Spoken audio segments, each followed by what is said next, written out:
Taklah, itulah kelepiak yang macam tadi ya. Okey, saya sudahi dengan Bismillahirrahmanirrahim. Assalamualaikum warahmatullahi wabarakatuh.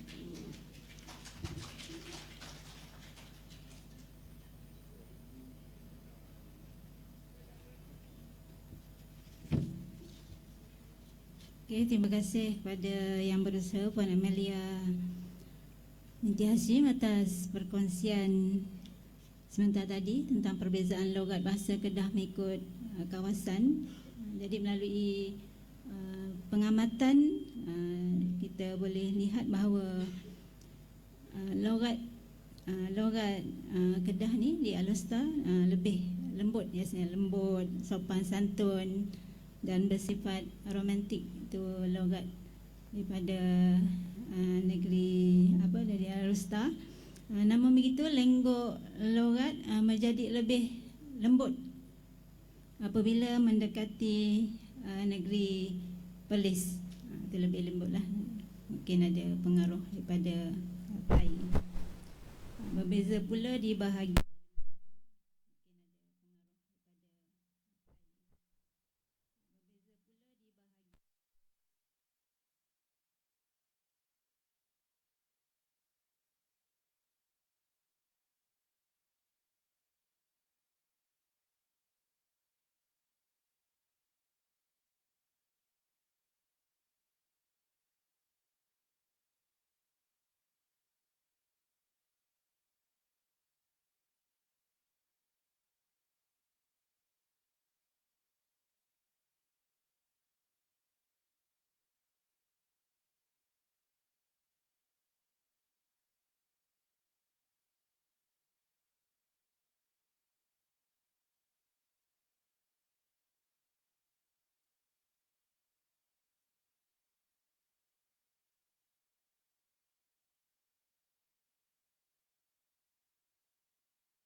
dan budaya ini terletak di bahu kita bersama, supaya seni warisan yang unik ini tidak akan pupus di dalam zaman. Kita ingat kata-kata pesanan Hang Tuah waktu dahulu, takkan Melayu hilang di dunia. Okay, mungkin untuk perkongsian Encik Ramli yang pertama tadi, contohnya permainan GK mungkin boleh digabung jalinkan dengan teknologi permainan yang terkini lah, permainan gamifikasi atau gamification, iaitu yang menggunakan pendekatan kaedah permainan dalam proses pengajaran dan pembelajaran PNP. Dan di sini juga ramai mahasiswa-mahasiswi daripada IPG boleh menerapkan gamifikasi dalam proses pengajaran dan pembelajaran. Jadi akan menarik lebih minat lah, lebih interaktif serta mengasyikkan. Jadi inovasi gamifikasi yang menerapkan nilai dan budaya tempatan yang diterapkan melalui alat PNP dapat memberi kefahaman kepada masyarakat dan pelajar terhadap nilai budaya serta identiti sebuah negara. Jadi, selesai sesi pembicara pertama dan kedua, saya teruskan kepada sesi pembicara yang ketiga.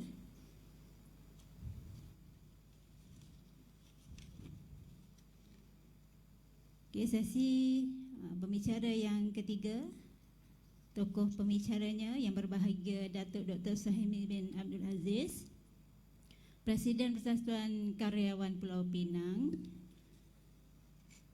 Dan saya sampaikan hasrat beliau, Dr. Suhaimi Abdul Aziz, anak kelahiran Pulau Pinang, mantan Profesor Kesusasteraan Universiti Sains Malaysia, dan selepas beliau bersara, beliau bergiat aktif dalam Persatuan Karyawan Pulau Pinang, sebuah NGO seni budaya yang terkenal di Pulau Pinang. Dan beliau juga bergiat dalam bidang penerbitan dan juga penganjuran pelbagai majlis seni budaya. Jadi saya persilakan yang berbahagia Datuk Dr. Suhaimi bin Abdul Aziz untuk topiknya yang bertajuk penggunaan bahasa kolokial masyarakat Pulau Pinang. Silakan.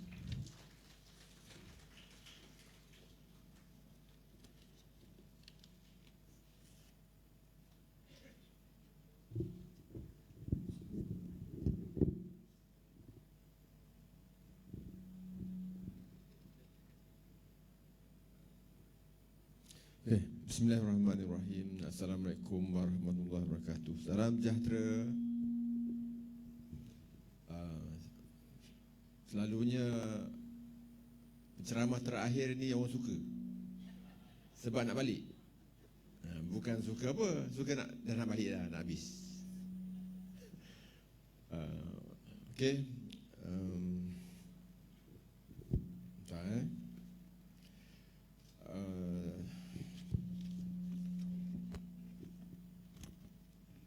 Terima kasih Doktor Pengacara Majlis untuk sesi terakhir ini yang berusaha Encik buka jemata tak nampak Mukhtaruddin bin Lamin, Timbalan Ketua Pengarah Sektor Penyelidikan dan Pengembangan Arkib Negara Malaysia, yang berusaha Encik Abdul Jabbar Muhammad Ridi, Pengarah Arkib Kedah Perlis, para panel petang ini iaitu Encik Romli Mahmud yang menjadi pewaris kepada bapa beliau dalam seni persembahan yang disebut sebagai Awam Batil, betul. Dan Puan Amelia Hashim, penulis wanita yang tidak asing lagi di belah utara ini, dan tuan-tuan dan puan-puan, pengarah-pengarah, pelajar-pelajar yang saya hormati sekalian. Tajuk saya ialah bahasa kolokial dialek Melayu Pulau Pinang. Kalau tadi banyak bercakap tentang dialek Perlis, Kedah, sementara tadi pun macam Puan Amelia bicara secara total tentang dialek Kedah, tapi saya nak beralih sedikit kepada satu daerah saya sendiri, iaitu dialek Melayu Pulau Pinang. Sebelum daripada itu, izinkan saya membicarakan sedikit soal konsep-konsep ini supaya kita jelas mauduk kita yang kita nak bicarakan lebih dapat difahami. Pertama, tentang bahasa kolokial. Bahasa kolokial ini kalau dalam pengertian yang mudah, bahasa basahan, bahasa harian, bahasa yang digunakan sehari-hari untuk berkomunikasi. Di bawah bahasa kolokial ini ialah antaranya dialek.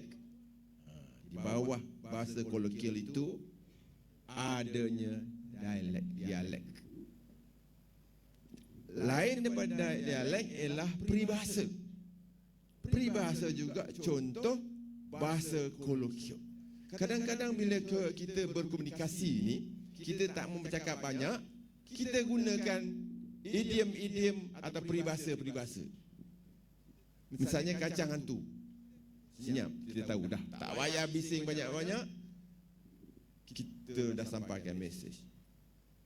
Misalnya kambing hitam. Itu adalah kolokial, bahasa basahan yang digunakan selalu dalam masyarakat. Ini contoh-contoh untuk kita mudah memahami. Hari ini giliran saya dan juga sebentar tadi kawan-kawan saya ini ialah tentang dialek. Dialek adalah bahasa Inggeris. Bahasa Melayu dia panggil logat. Melayu logat. Logat Kedah, logat Perlis, logat Pulau Pinang. Itu dia dialek. Dialek itu bahasa Inggeris. Jadi jangan confuse. Dialek lain, logat lain, no. Benda yang sama saja. Jadi kita tahu bagaimana dia wujud. Apa itu dialek? Dialek ialah satu bentuk bahasa yang digunakan dalam sesuatu daerah ataupun dalam sesuatu kelas sosial. Jadi itu dalam kata daerah dan satu persekitaran geografi ataupun tadi disebut sebagai satu persekitaran sosial. Muncul dialek. Tujuannya ialah untuk komunikasi, untuk rasa kekitaan. Itu yang penting sekali ini. Mengapa dialek itu wujud? Kerana sense of belonging to the community. Itu penting. Kalau kita pergi berjalan-jalan, jumpa orang Kedah, saya misalnya orang Kedah, kita sebut bahasa Kedah kan? Kita akan bercakap dan dialek Kedah kerana kita rasa itu orang aku, orang kita. Misalnya orang Kelantan, kalau berjumpa saya ni pernah kerja di Kelantan. Saya nak masuk dalam komuniti Kelantan ni, saya kena kecek Kelantan baru boleh. Tak kecek Kelantan, dia kata orang luar. Ini makna dialek ini penting untuk mewujudkan satu rasa kekitaan. Bila sama-sama Kedah ada cakap Kelantan sikit, dah jadi janggal kan? Jadi kalau semua orang Kelantan nak masuk jadi orang Kedah, dia kena kecek, kena cakap Kedah atau dialek Kedah. Baru dia rasa dalam satu komuniti. Itu pentingnya dialek. Okey Harap boleh fahamlah. Okey, kita pergi kepada slide seterusnya.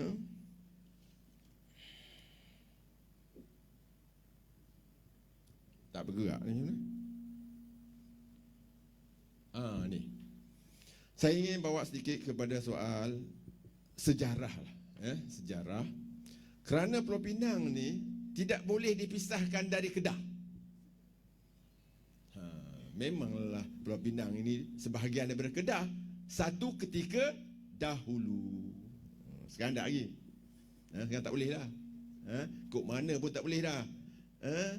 Ini termasuk dalam perlembagaan dah. Dulu satu ketika dulu.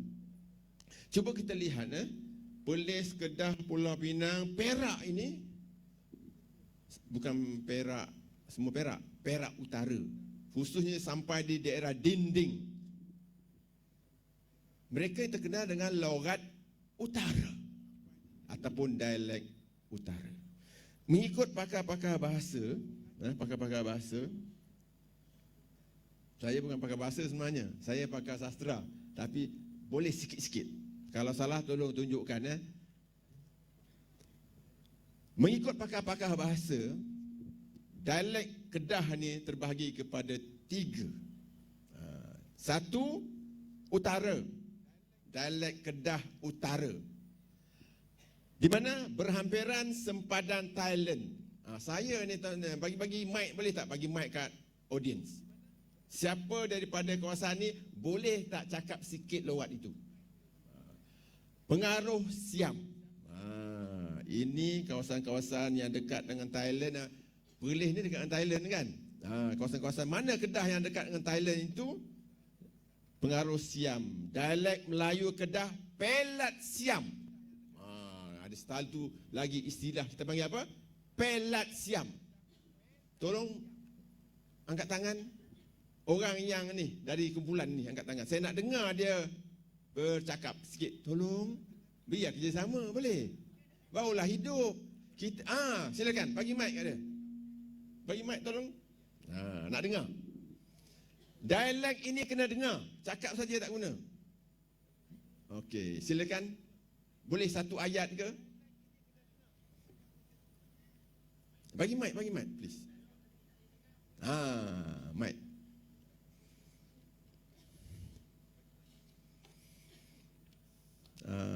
Nama siapa? Introduce sikit boleh tuan? Bagi nama. Nama saya Muhammad Nawawi Abdul Rahman. Asal kampung saya Tualang. Cakap siap sana kampung saya cakap siap. Cakap sikit. Saya di alah sikit-sikit kalau jumpa lama-lama. Dia kata, hang ni Nawi kah? Dulu hang cik-cik dah aku duduk hang ni ta. Hang ustaz no. Dia kata dah.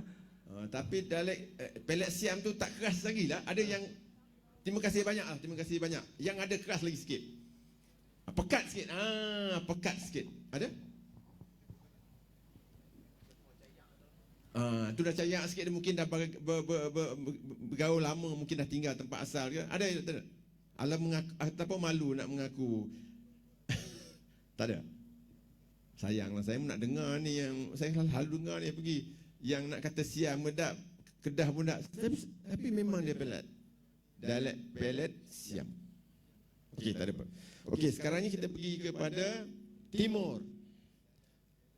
Kawasan timur mirip ke Kelantan. Kedah ni kan sepadan, ada sepadan dekat timur ni.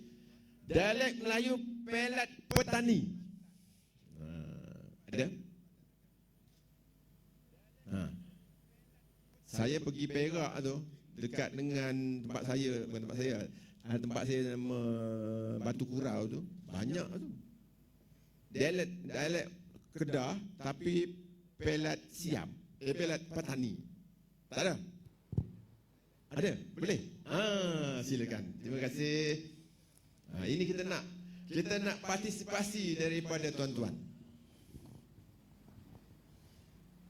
Minta maaf, saya nak participate juga. Ya. Nak respon Puan Amelia tadi tu. Sebab saya orang Pulau Nerang. Wife saya orang Johor Bahru. Johor Bahru pula kau kerabat Singapura. Jadi lawan apa bercakap. Jadi semalam kakak saya, kakak ipar dia lah tanya, ayat acak. Ayat acak. Kalau kita acar tu makanan kan? Ya. Acar buah tu kan? Ayat acak ni seduk cari dalam kamu tak ada. Orang selatan tak tahu ayat acak tu apa. Jadi ayat acak ni orang Kedah je kot atau orang utara. Orang utara ni ayat acak. Ayat kotor tu lah, ayat kumbahan. TKP tahu ayat acak tu apa? Ayat kumbahan. Tak tahu, orang tak tahu. Orang Kedah je tahu ayat acak. Mungkin orang lagi puan jawab. Okey, saya respon yang boleh. Prof tadi, Datuk tadi. Saya orang Pulau Nerang. Saya nak satu perkataan nanti Datuk translate balik. Okey, kalau ada ayat pun bagus juga kan. Okey. Mu kai si lupa. Itu dia short form, tapi saya kawan-kawan yang dia hantar mesej, hantar WhatsApp, saya nak baca apa benda ditulis ni kan. Bila saya baca balik 2-3 kali saya faham. Mu kai si lupa. Itu belah orang belah Lorak Petani, belah Kelantan, belah. Mu duduk sik dah lupa punya, betul lah ni. Jawab sendiri. Boleh? Nanti saya beritahu kemudian kalau. Okey.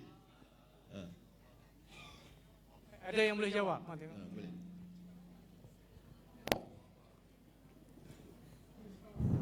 Soalan yang pertama lagi tadi tuan ya, acak dengan acar kan. Acak tu kita lihat budaya orang dulu, rumah tu didirikan ada tiang daripada papan, daripada kayu. Jadi semua aktiviti di dalam rumah. Dapur pun di atas rumah. Atas rumah kan yang ada bertiang. Ada satu tu dipanggil dapur tu, dia buat jarang-jarang untuk dia basuh pinggan. Ya. Jadi air tu akan jatuh di bawah. Di bawah tu lah air acak. Dia bercampur dengan selut, dulu tak ada simen kan. Dia ayat kumbahan. Tu disebut acak.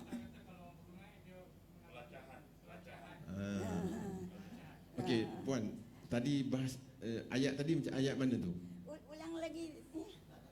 Mu Ada yang boleh respon tadi. Saya mu kai si lupa. kamu makan nasi lah apa? Betul. Itu betul yang mana tu? Atas satu.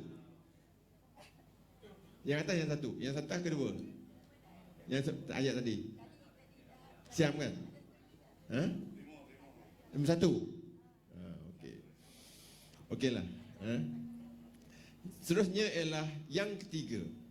Tempat geografi, lokasi yang ketiga ialah pesisir pantai dan kawasan Pamah. Ini adalah dialek Melayu yang kurang dipengaruhi oleh bahasa Thai dan petani. Ini adalah bahasa Kedah. Ini the real dialeknya, iaitu yang berada di pesisir dan kawasan Pamah. Dan inilah juga adanya Pulau Pinang, iaitu seberang perai. Seberang perai berada dalam kawasan Pamah, Kedah. Itu sebab dialek Kedah juga dialek Pulau Pinang, khususnya di seberang perai. Sebab dari segi geografinya. Kalau kita pergi ke seberang perai, macam juga kita pergi Sungai Petani, dekat-dekat.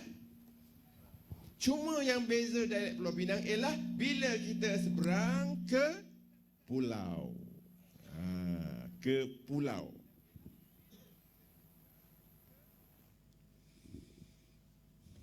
Okey, ini adalah tentang apa tu, tentang istilah-istilah lah, tentang istilah-istilah dialek yang saya tak mau sebutkan lah. Saya sebut tadi banyak istilah-istilahnya. Okey, ini kita balik ke Pulau Pinang. Tadi ke Kedah sikit sebanyak, ini ke Pulau Pinang. Dan Pulau Pinang ada satu komuniti khususnya di kawasan bandar, iaitu di Georgetown, ataupun kalau lebih terkenal orang Tanjung. Kalau katakan orang Kedah ni macam cerita mana? Hampa dari mana? Dari Tanjung. Definitely dia tahu dari mana Tanjung itu. Georgetown, Pulau Pinang. Okey. Sejarah Pulau Pinang muncul dua komuniti yang disebut sebagai Jawi Pekan. Mereka ini berada di bandar. Di bandar-bandar, bukan di balik pulau. Balik pulau tu sudah luar bandar. Saya bercakap ini tentang di bandar. Ataupun juga disebut Jawi Peranakan. Jawi ini orang Arab rujuk kepada orang Jawa statistika, ya Islam. Cuma Jawi. Istilah Jawi Peranakan ini secara rasmi wujud pada 1871 dalam satu laporan tahunan banci penduduk negeri-negeri Selat. Secara rasmi istilah Jawi Pekan, Jawi Peranakan muncul. Makna komuniti ini ada. Okey. Pembentukan awal siapa itu Jawi Pekan ataupun mula-mula Jawi Pekan, kemudian dia pergi Jawi Peranakan. Siapakah mereka? Mereka adalah keturunan hasil perkahwinan wanita Melayu dengan India Muslim. Ini awal-awal. Penting ya. Penting anda lihat India Muslim ini. Kerana dalam dialek Melayu Tanjung atau Melayu Pulau Pinang ini banyak bahasa-bahasa Tamil masuk. Banyak bahasa-bahasa perkataan Tamil masuk dalam dialek Melayu Pulau Pinang ini, khususnya di Tanjung. Kerana asal mereka ialah orang Melayu yang hasil daripada perkahwinan Melayu, wanita Melayu dengan lelaki India Muslim. Kemudian Jawi Peranakan ni, dia punya skop dia diperluaskan hasil daripada, iaitu keturunan daripada wanita Melayu yang kahwin bukan orang Melayu. Termasuklah Pakistannya, Afghanistannya, Siamnya. Dia sudah diperluaskan. Coverage sudah luas. Tapi asalnya India Muslim. Okay. Kemudian pada sejarah awal, kemudian pembentukan, kemudian satu masyarakat yang terbentuk, yang saya sebut tadi, hasil daripada perkahwinan campur antara wanita Melayu dengan lelaki asing, India Muslim, Bengali, Punjabi, Gujarat, Afgan, Arab. Tapi Arab ni dia tak nak panggil Jawi Peranakan. Orang keturunan Arab ni dia nak panggil Melayu keturunan Arab. Dia tak mau declare dia sebagai apa? Jawi Peranakan. Dia nak beza dia India Muslim dengan Arab. Kalau kita lihat kan, dia tak ada kata Jawi Peranakan. Jawi Peranakan ni selalunya India Muslim. Walaupun Jawi Peranakan itu sekarang ni coverage dia sudah luas. Masa kini, ibu bapa mereka dari orang India Muslim. Kalau ibu bapa mereka, keturunan mereka India Muslim, kita kategorikan dia sebagai Jawi Peranakan.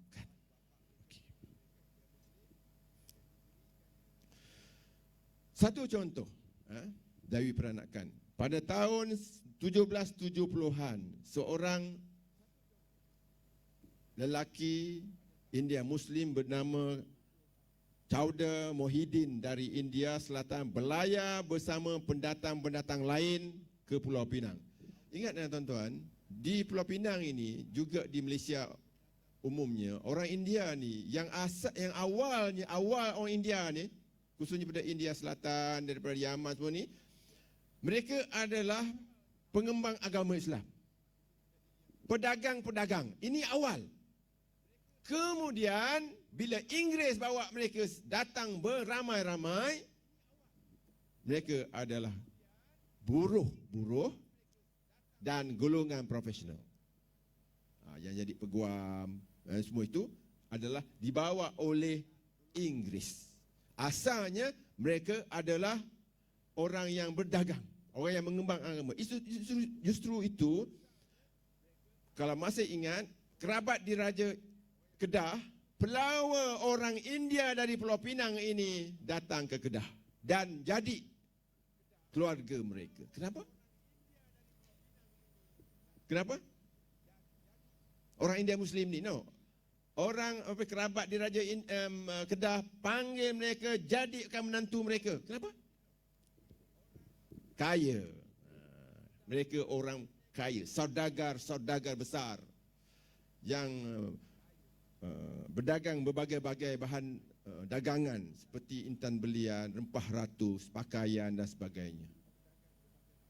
Dan salah satu adalah Masjid Kapitan Keling itu, turunannya ialah daripada kerabat diraja negeri Kedah. Maknanya di Kedah dah ramainya orang-orang yang saya sebut tadi. Okey.